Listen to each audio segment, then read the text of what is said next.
Sa buhay at sa content creation, may isang simpleng totoo na madalas hindi natin matanggap. Dalawa lang ang direksyon mo. Tutuloy ka o titigil ka. Walang gitna na permanente. Walang bahala na pangmatagalan. Kasi kahit yung post, choice pa rin yun. Ang tanong ngayon, ano ang pipiliin mo? Kasi maraming tao gustong mag-grow pero ayaw tumuloy kapag mahirap na.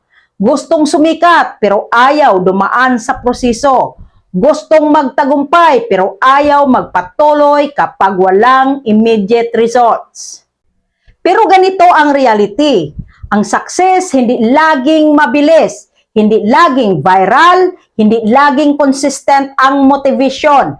May araw na mataas ang views, may araw na mababa.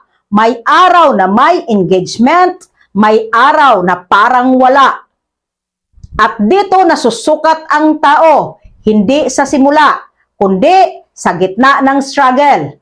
Kasi madaling magsimula, pero mahirap magpatuloy. At dito pumapasok ang dalawang choice mo ulit. Tutuloy ka ba kahit hindi mo pa nakikita ang result o titigil ka dahil hindi pa nangyayari ang gusto mo?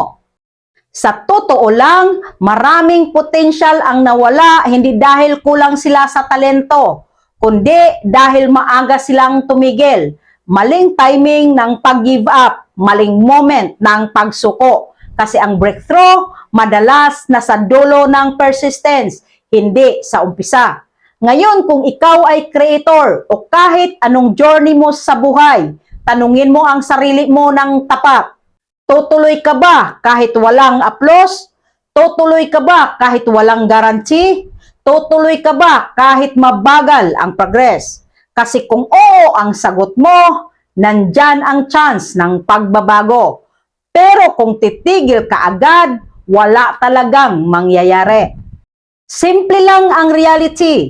Ang mga nananalo, hindi yung laging motivated, kundi yung hindi basta-bastang sumusuko. At tandaan mo ito, hindi mo kailangang mabilis. Kailangan mo lang magpatuloy.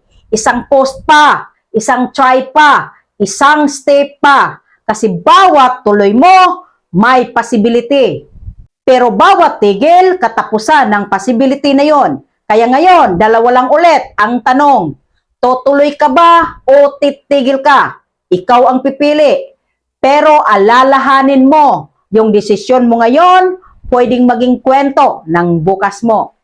May natutunan ka ba? Paki-comment, like, follow, and share. And see you in the comment section.